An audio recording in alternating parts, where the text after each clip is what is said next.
Hoe kun je dan weten wat de ware God is?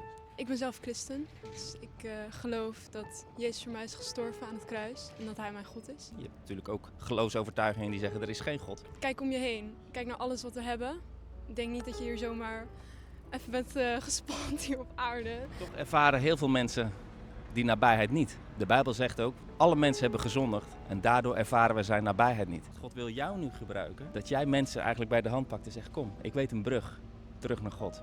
En zijn naam is Jezus. En dat is heel spannend. Wie gaat er nou geloven in een man die vastgespijkerd wordt aan een kruis die je niet eens meer herkent als een mens? Het is gewoon een rauwe biefstuk die daar hing.